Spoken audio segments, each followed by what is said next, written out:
All right. Is that okay with everybody? Yeah. Just All right. check it out Yes. as well. Yeah. Jump right in. Thank you, Yeah. sir. Thank you. So,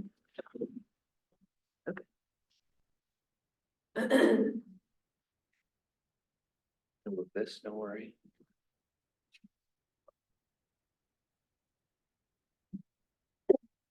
It's at the end, that's why. All right.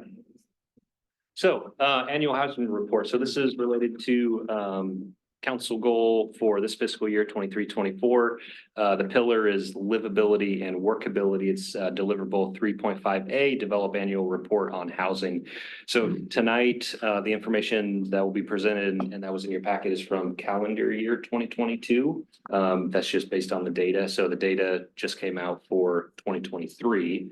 So the plan is get your feedback. We'll revise 2022.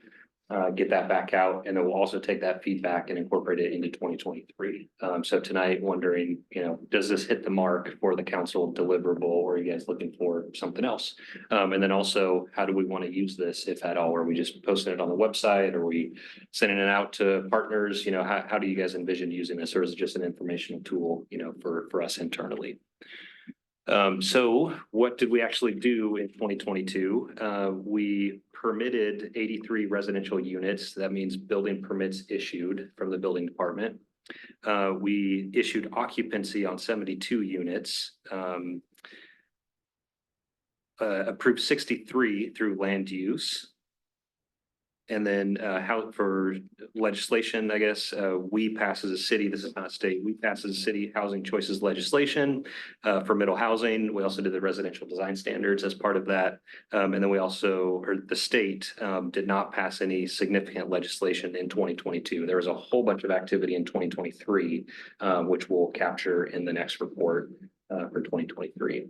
Can we Go ahead. assume that some of the 72 are part of the 83 and some of the 63 are part of them?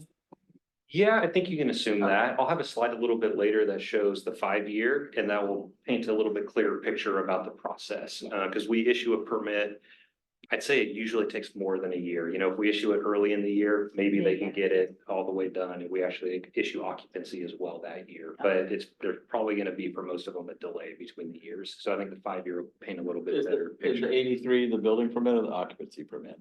83 is building permits. Might be good to just have the occupancy permit number by year too. I know that obviously it's not the same number of units, but. 72 for 2020. Okay, so when you say constructed, that's including occupancy. Occupancy, got it. So, yeah, we really don't have like starts is what we call it, like residential starts. We issue the permit.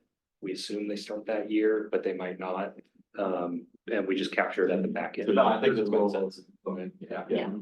Is, shouldn't the 60, I'm just thinking in sequential order, the Yes. 63 would come before the 83 for the 72. Yeah, we can update that. Yeah. No, numbers, I love numbers. Quick question, or just a clarification for those who might be listening on the housing choice legislation. That was in response to the state passing House Bill 2001, which mandated or took away a lot of local control, especially as it relates to single family detached housing, and mandated that we implement middle housing, which also with the CFAC or the climate friendly equitable communities order that the governor put out. Right. Yep. So, state mandated. Yep. Thank you. Yep.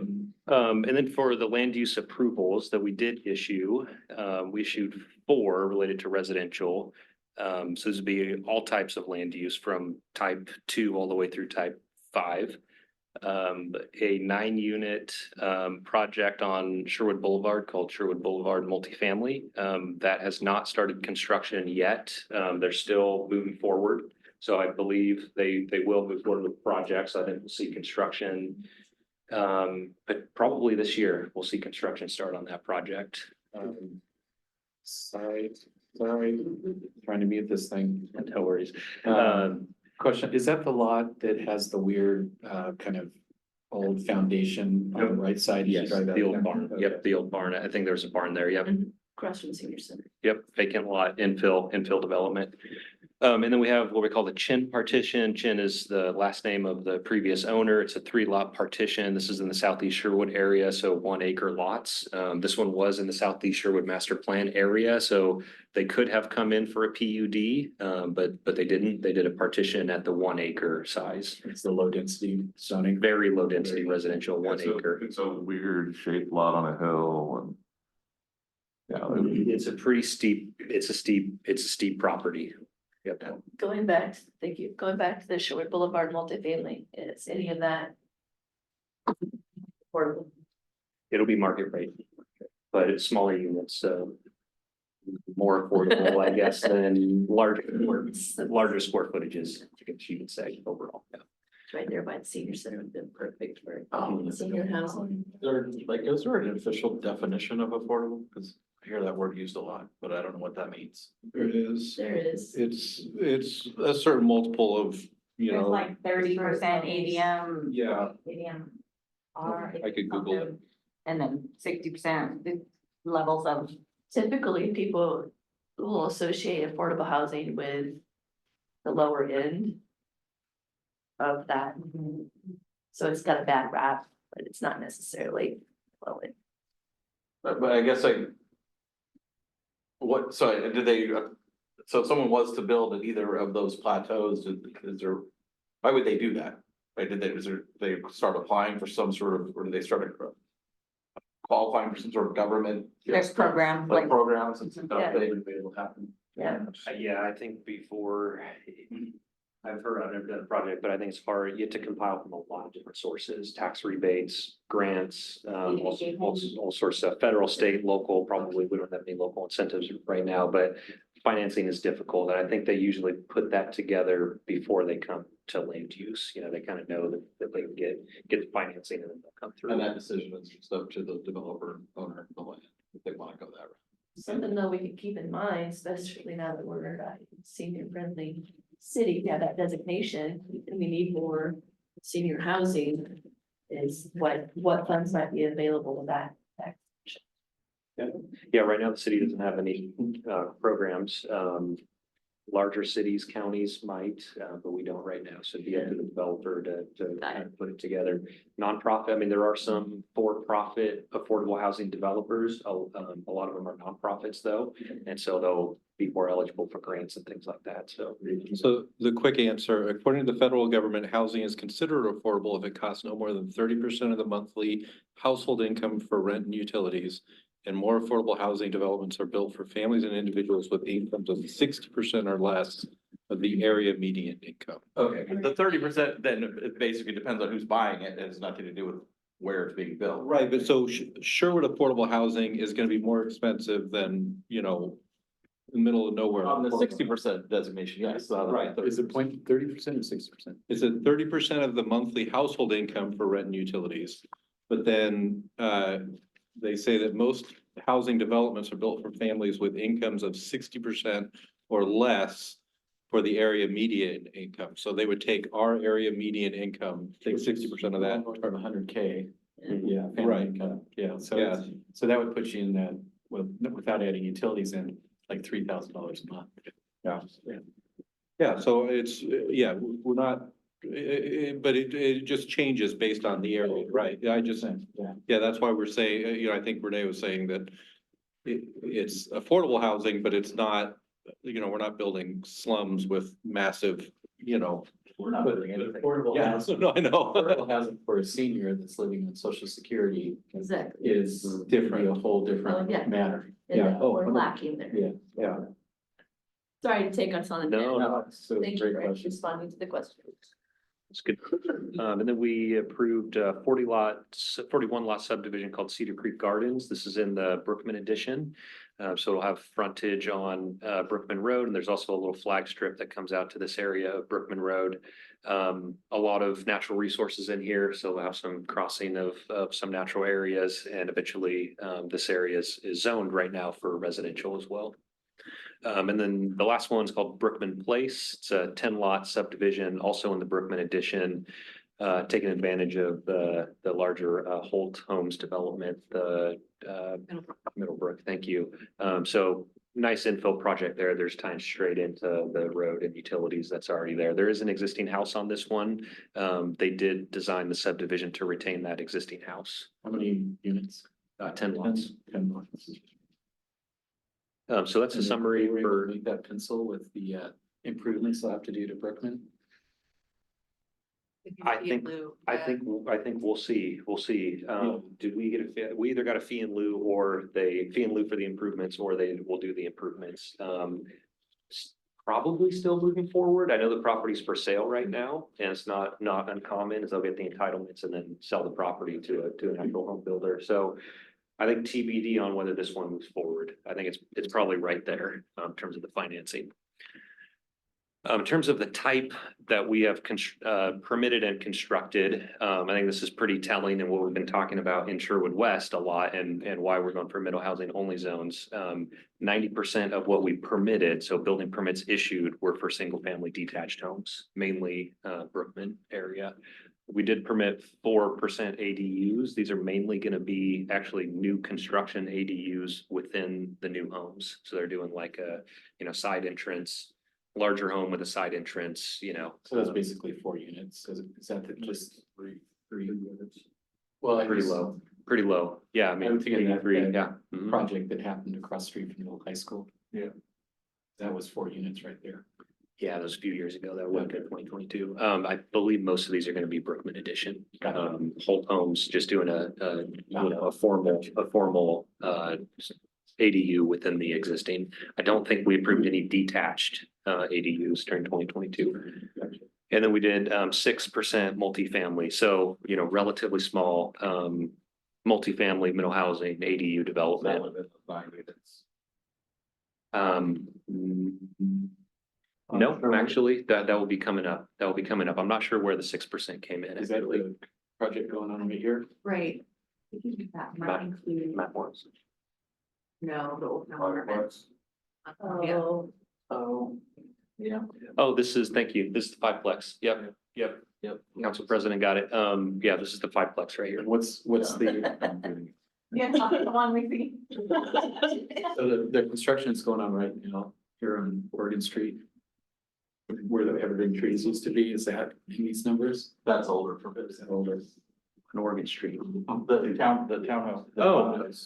Those would be, so land use approval was previously issued. Yep. 2016 or so. Okay. And this is the First bill. This is the phase project, so we'll see that as permits issued in 2023 likely is what we'll see. Yep. Okay. And then in terms of what actually got constructed, again, 96% single family, 4% ADU. So we'll see the 6%, which is the fiveplex in 2023. It should move over to constructed if we issue occupancy. Actually, no, it'll be in 2024. Yeah, so we're not even going to see it. So you can kind of see the delay there. And then the 5-year history, obviously COVID interest rates are coming into this as well, but this was the big Holt Homes push in 2019. So we issued 172 permits. You can see it dropped off pretty significantly after that, COVID plus interest rates. And then I think this is what we're getting to, Councilor Young, with, when does it actually come in? I mean, it looks to me like most of these came in actually in 2022. So we issued permits in 2019 and then occupancy in 2022. It looks like we captured some of them, in these other years. But I expect, this number will keep going up. And I think we'll look pretty good for permits issued in 2023 as well, probably around this number as well. It'll be interesting to see that trend without the noise of COVID. Yeah. Totally, yeah. We can go back, it's really not that hard to pull these numbers from the building department, so we can see if that's feedback you'd like, we can probably get that. And that concludes it. So really, just baseline data of permits issued and occupancy issued, plus just a short legislative summary, both at the local level and the state level. But, happy to provide other information that you think would be helpful as part of this report. I think that was great information. I think for publishing it, I mean, putting it on the website and, however else we want to get out to the community would be great. But I think we probably need to add some definitional information, right? Like, here's what it means to have issued a permit, here's what it means to have you know, considered something constructed, et cetera, et cetera. And then maybe even a graphic that kind of shows that timeline, like. Some bureaucratic wayfinding. So we usually put it in our report that goes out with the budget. Your budget, HNI. Oh, Sure, we do a budget. the beginning of the book. that Yeah, we we usually do, put in we have some numbers in there, Not all all the the numbers. numbers that are in this report. But there are some basic numbers for like how many permits we issued. Those were the metrics we use as part of the annual, like, department by department budget. Yeah. This is like a full separate report. Actually. Erica just mentioned, potentially putting in our land supply. I was not gonna in this mention that report. too. So we could do that as well, basically saying, you know. Yeah, we could show a map at a minimum. It'd be fairly difficult to actually go through the analysis again of like a full residential land supply. That's gonna probably take a consultant, but we can kind of show you the map again and say, hey, look, this got built, this got built. Here's all of our vacant residential land on a map right now. Here's how many acres. We could do something like that. Is this for sure. something we think the public is interested in or wants to see? I don't want to be creating something just to create something. I've never been asked any of these questions. What would it be providing to them? For people who say we're growing too fast, no, we're not, here's the, you know. I just kind of look at it as they're gonna construct this report and give it to us every year. We should, for transparency's sake, we should just share it. I think, I would agree with that. I would add to, Yeah. this is really useful when we're out lobbying for the community in the region. Lobbying for dollars from Salem, you know, so the report's really useful. Having our land supply in there, I think would be a great addition. That's your idea. Thank you. And if possible, maybe this is too difficult, but some commentary about what are the major obstacles to, you know, like you guys generated that great map that showed what our constrained land was from an infrastructure point of view. But having the report talk about that, I think that'd be useful. One, just to keep it all front and center with us. Two, we can use it regionally. And three, I'm sure there's some in the public that would like to see that. So Mary, you're saying it's a fairly brief narrative? Yeah. I think less than a page. Yeah.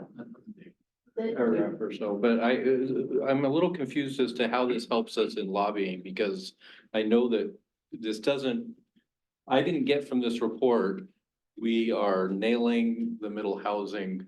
Well, no, we're not, but Right. part of the problem is, under HB 2001 and a lot of stuff coming out of Salem is the developer gets to decide what the, housing type is gonna be.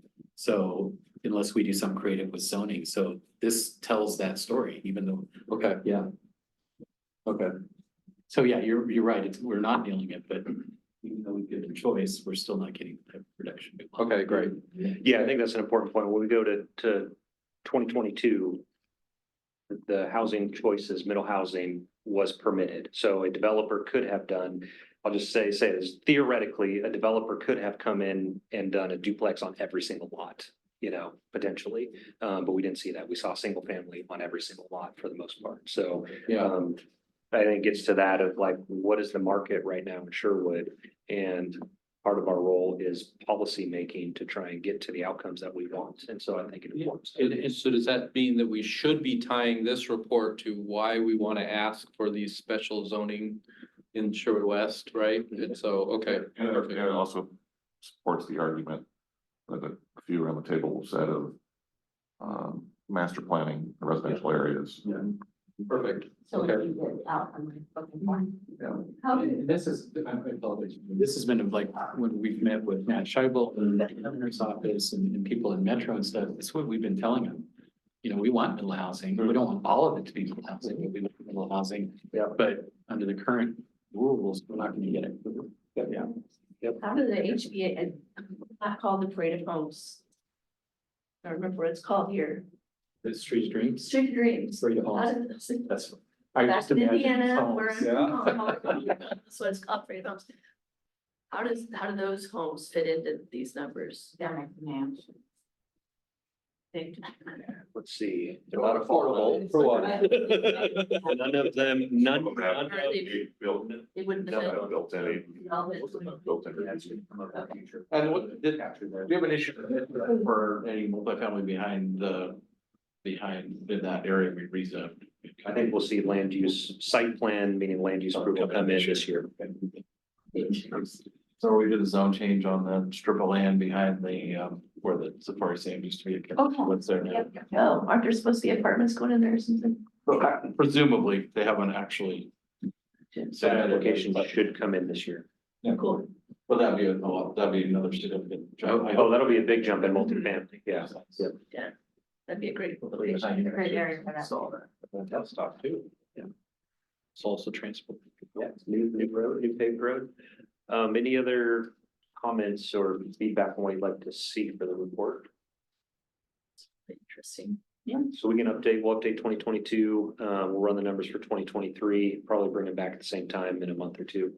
So maybe- So I know this is one of our pillars, one of our goals, and which you've accomplished, because you're providing this, you'll provide 23, so that'll, I assume will come off. How do we keep this in a calendar so it continues to go forward They require, when it's not on our? the housing report is an annual report that's required by the state. Yeah, is your question just making sure it's at front center so we don't forget to do it? or- Yeah, once it's off our goal list, that we don't forget that we're gonna, Still. that's Angela's. Keep it in the planning work plan. Yeah, we'll keep it, I mean, just look at me and say, where's the report? Where's the report?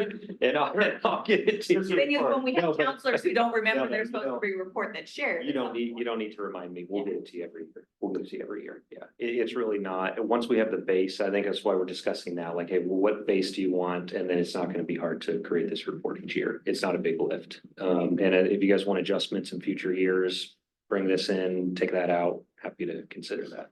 But as we go and see, do you think you could be back with 2023 in February? Yeah. Okay. Yeah. I'm just thinking that Short session. the 23, the short session. We're gonna be with LC 19. That's the replacement for 3414 that the governor's putting forward. Having some of this data might be really useful as we're. Yep, shouldn't be a problem. They have text of that yet? Yeah. Let's see it. Yeah. Yes, that's being offline with. Governor's office has been real good about sending us revisions as they're making. All right, jumping into Sherwood. Can you have Craig or Ryan to that, to the whole council? Yeah. LC 19, yep. Or you have it, Eric, you can send it. Okay, let me send it to you. Send it. So moving on to Sherwood West. You have everything you need for that. So tonight cover a few different items, infrastructure funding, gap and infrastructure funding tools, which was requested at the last work session. We're currently in process of doing a refinement study to the Sherwood West plan. It's called the North District Refinement Study. So I'll give an update on that. And then staff is looking for consensus on master planning. So we're kind of all on the same page about moving forward with master planning. So we don't get to the comprehensive planning stages and I guess have different opinions about how we're actually going to implement Sherwood West, assuming that we actually do make an ask and it gets approved. So looking at consensus on that as to what areas, I think that could be adjusted, but I think tonight we just want to know that there's no major concern with doing master planning for all our portions of Sherwood West. And then looking for consensus on the UGB application. We kind of got into that at the last work session, but looking for really the final consensus from you so we can prepare the full application. In terms of the infrastructure strategy, the Sherwood West concept plan that you guys accepted, it had an appendices or an appendix O, I believe. Mhm. Sounds right, appendix O, which had two elements to it. It had a funding gap analysis. So we're looking at for all the utilities, what the revenue we expect to bring in through SDCs or other fees, and then what the expenses were going to be. And if we had a gap, meaning that we didn't cover all the expenses with the revenue, how are we going to make up that funding? And that is a requirement from Metro. So when we apply to Metro for the UGB expansion, we have to give them that information and say, identify any gaps and then say how we're planning to make up for it.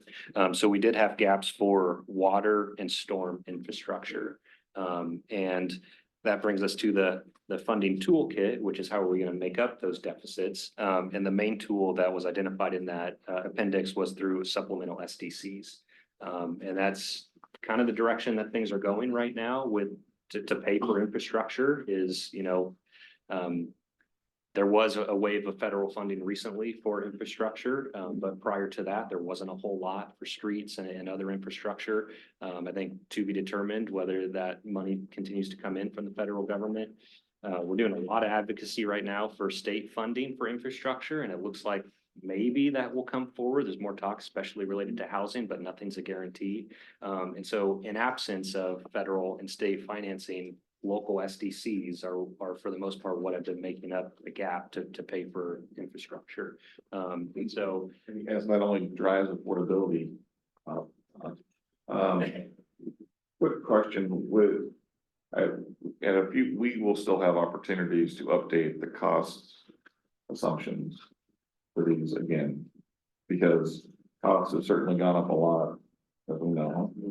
And on the infrastructure buckets, is transportation saying there's not a gap? That's not counting transportation, right? We looked at transportation and it looks good. It looks good. I'm concerned on that, those numbers. I mean, Sure. I think they're just gonna make just concerned about, are we having all the features we need in the transportation piece and the costs are right.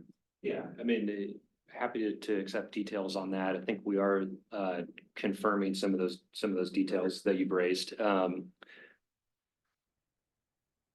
with, what intersection seems like it would. Yeah, and I think And then the bridges, I mean, all I see is really expensive roads. I think yes, and so we can, with your concern, we can look at those again and really clarify, how we came to those numbers.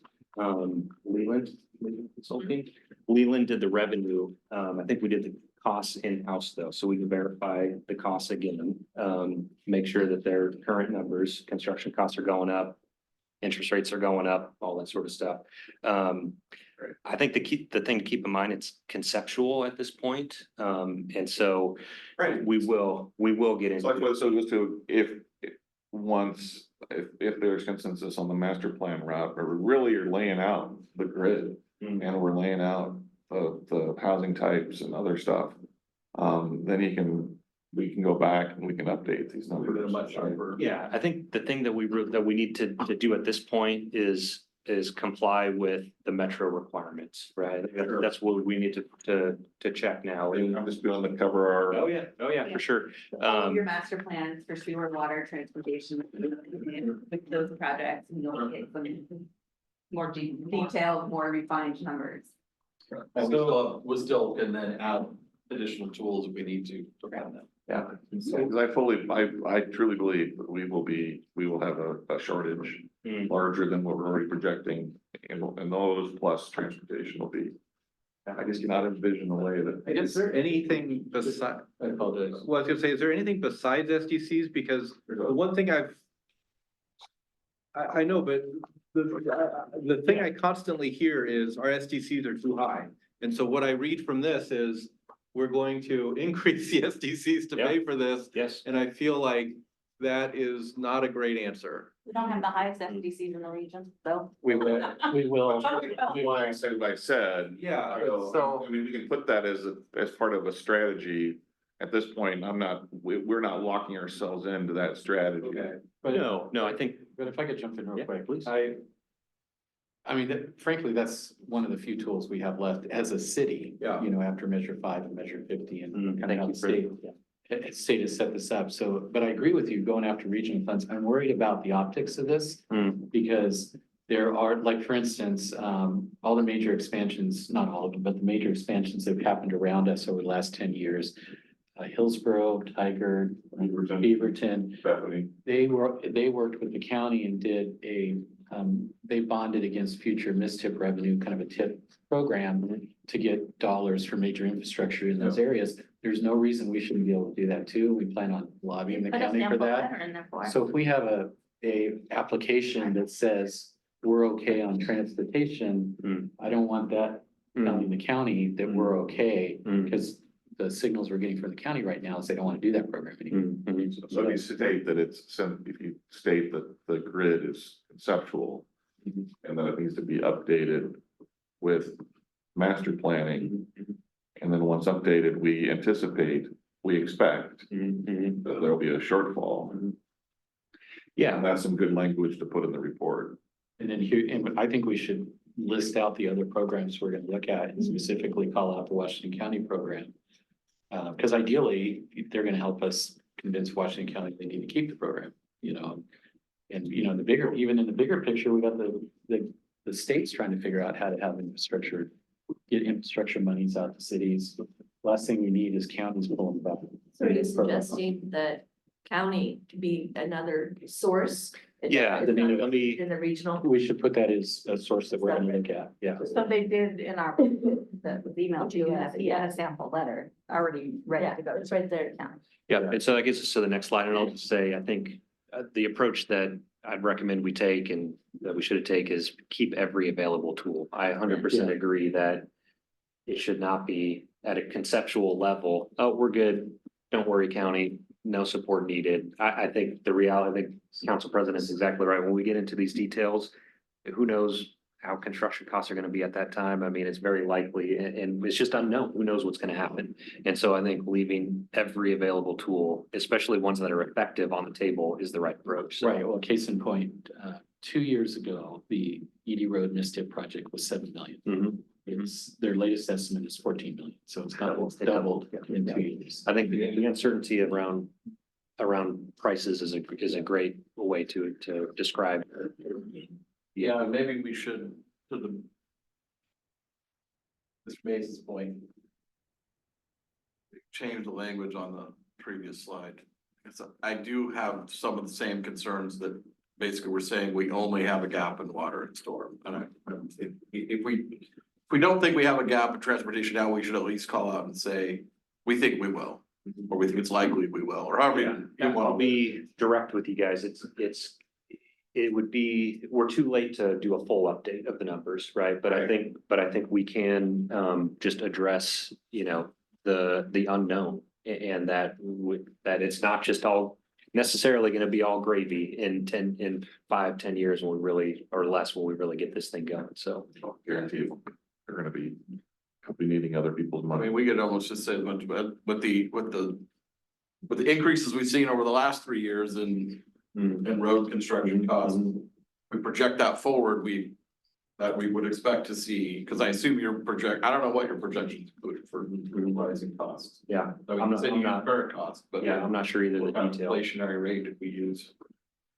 I think it's probably just based on today's numbers. So none. Right, but yeah, but it should be reconciled, right? The costs and the revenue should be reconciled. So we're not mixing. But revenue increases are capped. That like 3-4% max, whereas these cost increases are going up 30-40%. Mhm. Okay, yeah, we can look at that with the. All I'm saying is that I think we should call that out more clearly that. Right now, it looks like it might only be water and storm, Conceptual infrastructure. but basically, but in. The trending shows that other infrastructure needs could also, lack the funding. And to your point, Eric, I don't know that we need to update the numbers. It's more like telegraphing. Narrative. Yeah, yeah, the narrative. Yeah, we are gonna look at, I think it'd be prudent for us to look at potentially incorporating the PED bridge as part of the cost as well, because SDCs If you cover. haven't, then yes, please. What about, so are there certain, like, we have that tax that we do for the hotel, right? Yeah, so is there a possibility to tap that for the hospitality zone and get more, or like, can we say, hey, these areas are gonna be paid? Like, I don't know how it works. Can I have the hospitality zone pay SDCs for the? Can't do infrastructure with TLT funds. Oh, You could You're not sponsor a development. project, Yeah. build an event center, but okay. the coastal cities are trying to get a change to that law. So Yeah. they can use it for infrastructure and roads, but they haven't gotten it through yet. Okay. But if it has to do with tourism, is it infrastructure, you can use it. Yeah, the TLT tax revenue is focused on tourism. That's correct, but Right. but you can't use it for roads. Road, No, right. tourism comes and uses the roads. Right. Okay. My next slide will have all the other thing I'll say about SDCs is I understand the sensitivity and I think a lot of that is rightfully coming from business owners, especially small business owners. You know, housing affordability is important. I haven't received pushback from the Home Builders Association, you know, or builders actually, you know, Brookman Edition, we just did a big parks update to the SDC and those developers got caught in the middle, right? The SDC changed from one house to the next. Well, as soon as we passed that, I haven't received any complaints on it. Not speaking for developers, but I think if developers may be willing to pay a higher SDC if it gets some certainty about infrastructure. If they know the roads are gonna come, you know, that type of thing, then it's better to have a good plan and they're willing to pay for it if they know the project's gonna be successful. But yes, we still need to be sensitive about overall cost. So here's the problem is if we're tying the pedestrian bridge in and we're saying we're gonna create some walkable friendly areas to take advantage of that and like, those are small businesses, right? Those aren't big box stores because you drive to a big box store. That's just how America does stuff, right? And so those small businesses that say, oh, I've got to give you $100,000 to open my door is like, that's gonna all of a sudden make it so we've got a dead zone of our small business area. And I think my point in saying that is I think there's a difference between small commercial businesses and home builders and how they see SDCs. Okay. And I think we could craft a program if you guys wanted to and the numbers worked. It's up to council to set the SDCs and, you know, you could set a lower rate for a certain size business if they don't have more than 5 businesses in the region. You know, or their first time Sherwood business, you get the policy on SDCs is yours. Okay. And if you guys wanted to incentivize certain things in Sherwood West, like you're talking about, you can do that. We just need to make sure that it's Somebody got a list and we can talk about it later. Yeah, but I also think that in the area we're talking about zoning for some of these businesses, there's also will be more flex development. So there's SAC costs will be shared across the whole bill, not just the individual storefronts. Good, right? If it's a multifamily on top and retail below or whatever, right? It's gonna, you know, all that cost will be shared, but Yep. And so to get to the variety of tools that we have, so supplemental SDCs, and I'll just say that was like the most straightforward and surefire, you know, method, and that's why it was in there first. But there are a lot of other options. Urban renewal is another one that we haven't really talked about. It's not up here, but there's a lot of options on the table for raising revenue for infrastructure. So the bond cost sharing program that the mayor mentioned, there's a draft letter in the packet. And so however you guys want to approach that, if you guys want to give us feedback and then not quite sure, we talked to touch base offline on how to get that over to the county. That program is, as far as I understand, 2/3 came from the county, 1/3 came from the cities, and that was based on, I believe, some type of trip generation analysis. Right, and the 1/3, most cities use STCs to fill in that 1/3. Yep, and I agree with you, it has not been used in Sherwood, but it's been used very successfully in other cities, and I agree. It should be used in Should have Sherwood. used it in Brookman a long time ago. Yeah. But we just. Well, it didn't exist when Brookman happened and then, magically after we were done and I was gone, it happened at those other sites and when we came back, said, oh no, it's done. You can't have it again. The other thing that it says on the county website is that it doesn't, and I don't fully understand this, but it said it doesn't impact the current list of MISTIP projects. So it's not, according to the website, it's not like they're taking other stuff off to do the bonds. Yeah, it's, And so, tips against future revenue. and then there's just the straight up MISTIP program, the traditional program. There's Metro, TIP funding, regional flexible funding, state sources. If we're looking at, you know, or for our North District, there are regionally significant industrial site program. Bruce and I are looking at that right now. SB4 provided some funding. We hope there's going to be additional cycles for that. So we could get, you know, industrial land readiness funding as well for certain areas. And then there's emerging sources like we're talking about, potentially to support housing. So I think for us, we got to figure out, where do we fit in with these funding sources? And that's why I like the Sherwood West concept plan has a variety of land uses. And so we can kind of go after different buckets based on the land use type for that area. And then other sources, local improvement district, that's mainly property owner driven, but that's an option. And these are just putting these out there just for the general public. It's not saying that we're going to do these, but that they're options. Utility fees and then a property tax general obligation bond were all identified as potential sources. So there's a lot of different sources, and I think it's, kind of up to us how we want to, what the best tool is for Sherwood, at the time. And as always, I think we've been good at this. Leveraging outside sources is always what we're going to go for first as well, as much as possible. Well, I'm sure also thinking in terms of the fungibility of funds, like if we can get like a federal earmark for a major water project that frees up money to put somewhere else. Yep. We should be going after those programs as well. So moving on to the North District Refinement Study, kind of two purposes of this. First is to really, and Bruce is behind me and he can pitch in at any time if you'd like, really two purposes of this. First is really zero in on the, what we're going for in this area. What are the employment uses that we're going for? What is the opportunity here based on the lot sizes and the location? So we're looking at, can we protect large parcels, which we know are really preferred by developers, provides the most flexibility and the most, opportunity to get job density. We're looking at the Washington County employment clusters, semiconductor hotbed in Washington County. How can we potentially take advantage of that? Is this site for a headquarters and a campus? Is it for, smaller supply chain companies? Who can we really get here based on the size of the property, the topography, the location, all of that. So we're trying to zero in on the industries here. And then we're looking at really trying to get to readiness, which is what Metro is really big on. And of course, it's just good for us as well. The faster we can bring the jobs, better. And so we're looking at the refinement of the cost and the design of infrastructure. One of the key deliverables that I really like out of this study is that we're going to get a list of key public infrastructure projects that are required to serve the North District. So exactly what do we need in order to get full build out of that employment district? What do the roads need to look like? What does the sewer need to look like? Pump station and all that sort of stuff. So it should paint a much clearer picture of, a path forward for this North District. A few other deliverables in there. We are going to look at kind of cleaning up the concept plan. We're going to look at parks and trail cost estimates for the whole area that wasn't in the original plan. We're also Regional though, not local, regional only. And then we're going to update the storm revenue projections.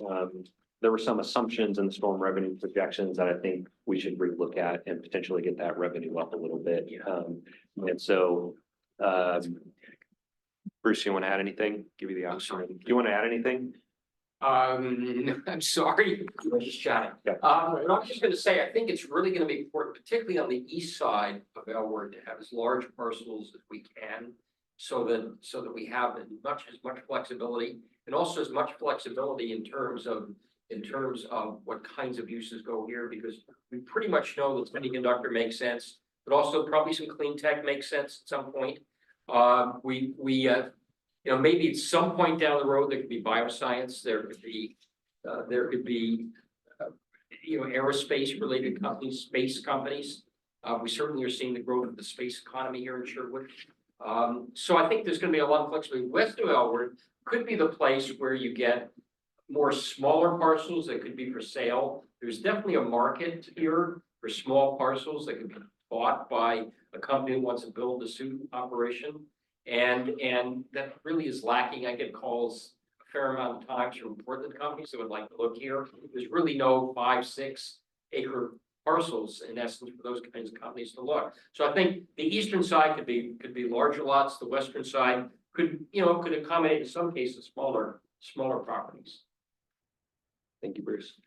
I think that's the last slide on this one. So any questions, comments on that? What's the timeline on? this? Yeah, we'll bring it back in March as part of the Sherwood West, if we choose to move forward, the Sherwood West concept plan. So you'll kind of an update, I guess, a refinement to that plan. So So this will be done by March.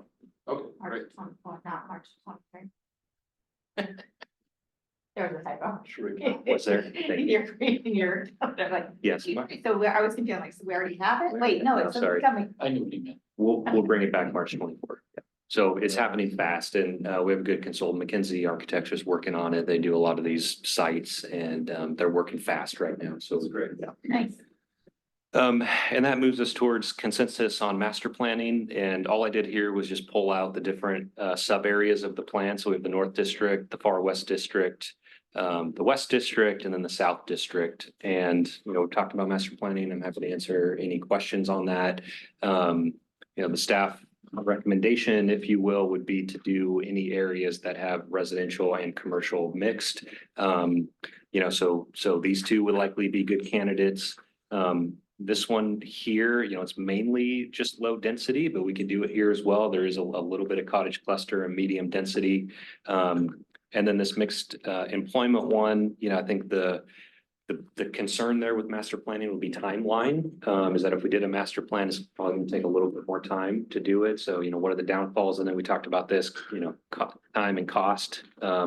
So depending on those trade-offs. Can we carve the residential off here? In the master plan as part of one of the We other sections? do not have to stick, these are Yeah, just, that's what I was. these are very soft. I'd like to master plan the residential, either it by itself or in combination with one of the other districts that you've identified. But leave the industrial outside of master planning. When you say it's gonna be a little bit more time, are you talking 6 months or 5 years? 6 months to a year. Okay. And I think it depends. I mean, we really need to, so this will be the next stage, is look at, you know, how we do the comprehensive planning. So it could be that there's not much of a delay. But it could be as well. So I think we need to look at how it all comes together. You know, you're gonna be doing probably more engagement with property owners and things like that to bring the whole thing together. So potentially a little bit more time. Is there any benefit to including the employment land in the master planning? This North District, in my opinion, we can get what you're looking for through the development code. Okay. If you want, you know, we talked about a buffer, you know, we can do all that through the development code. I think master planning, you're looking at what are the adjacent, what is the much bigger picture? What are the land uses, you know, next to each other? How do we make sure this actually happens here? We know that whole thing's gonna be employment. Yeah, I was thinking about it in the context of what Bruce said or what you said about protecting the larger lots. We can do that. So I'm personal opinion, anywhere that housing is allowed. Yeah. Even commercial where housing is allowed Mhm. is master. So 2 questions. I reserve the right to change my mind. And the reason I say that is if in this short session, the state comes back and says, okay, now you have to allow housing in industrial lands. I'm just making this up hypothetically, then I would want to master plan those. Can we? How nimble can we be? So we put the application in and we say, you know, our plan is to master plan anything that's residential. We can do that in phases. Or do we have to do it all at once? Can we master plan in sections or do we have to master plan the whole thing? So it's important to tie to the infrastructure. The more you do on the residential area at a minimum, and you lock in the grid of the transportation. And other infrastructure, I mean, I'm just wondering if there's any flexible. but you'll have flawed or incomplete infrastructure detail. You could, so. We'll want to make sure, we'll probably want to talk to Carrie or have Brian look at it in terms of, especially if housing is related, like when you need to have. A lot of thoughts here, but when clear and objective standards come in, my thought right now though is that, you know, through the annexation policy, you could require either a city-led master plan or a developer-led master plan prior to annexation. So you could say, so potentially we could do all the infrastructure planning and have those those infrastructure master plans set. And then you update it through the master plan.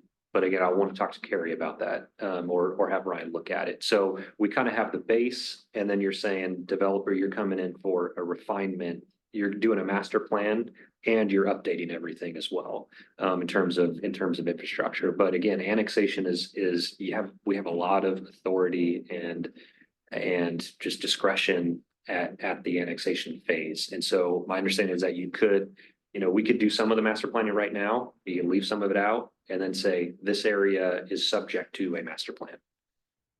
And then they don't get annexation until we see the master plan, or we Yeah, have and it it- agreed before master plan. Keith brought up a really good point in terms of like the overall road networks and stuff like that. Mhm. We probably want to look. I think we need probably legal to answer that question, and an engineer to Yeah. weigh in as well. Mhm. Is there general consensus that master planning is the way we want to go? For all areas that, Everything except the Include residential. critical employment area. okay, hospitality districts, Yes. hospitality as well. Yeah. So everything except mixed employment. Okay, I think it's a pretty clear direction. Sounds good. Which is just that north area, right? And by the way, the master plans, are there degrees of detail in those as well? So we can just say, hey, this hospitality zone, we're gonna be a little more loosey-goosey than this. Okay.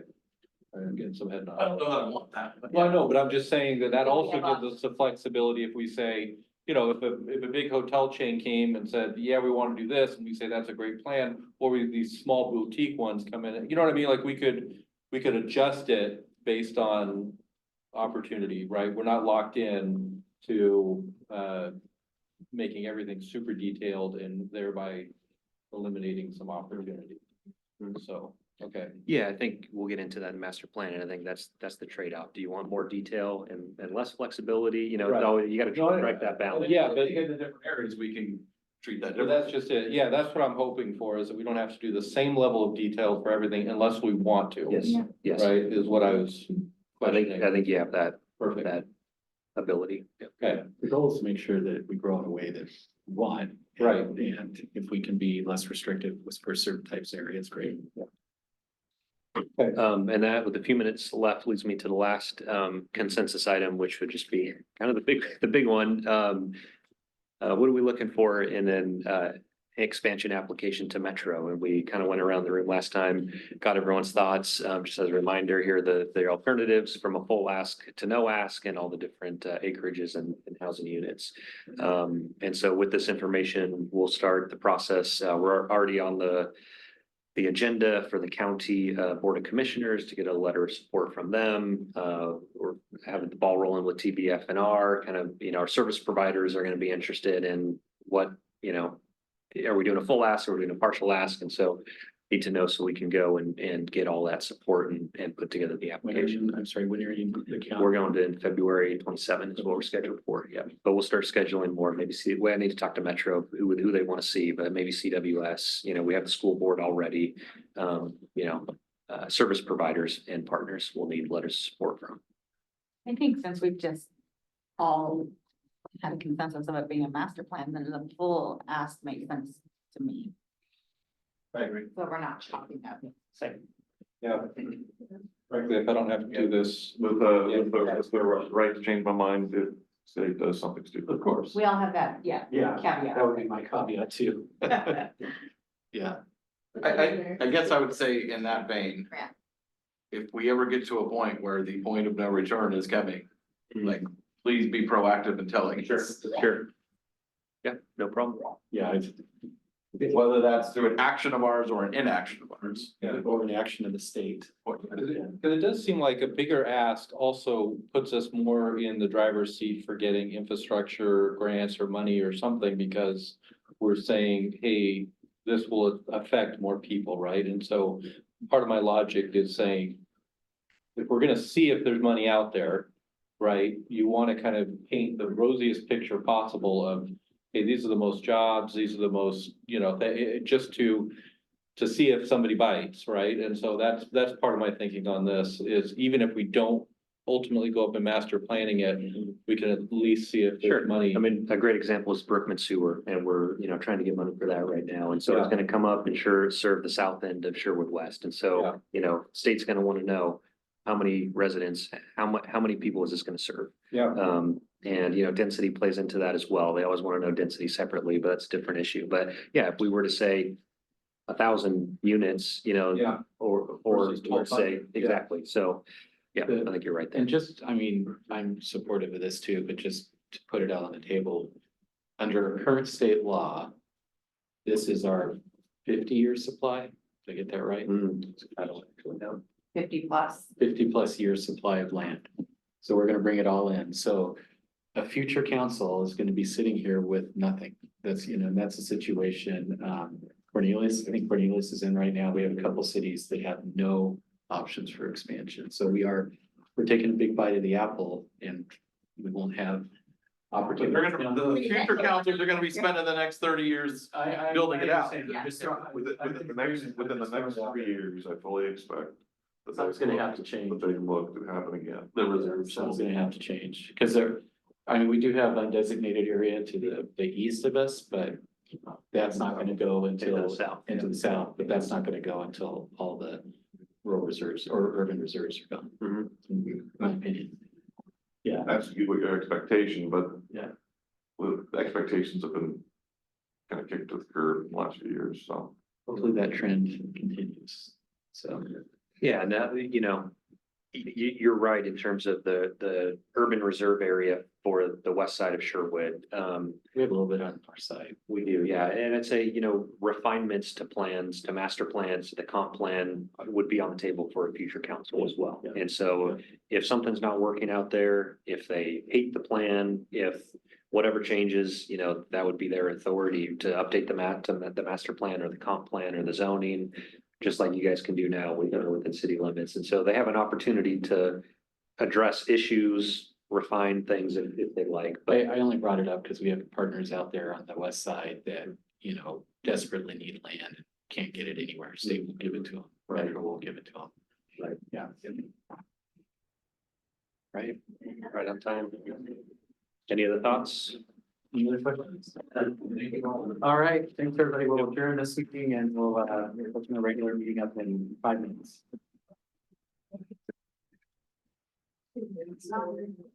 Yeah.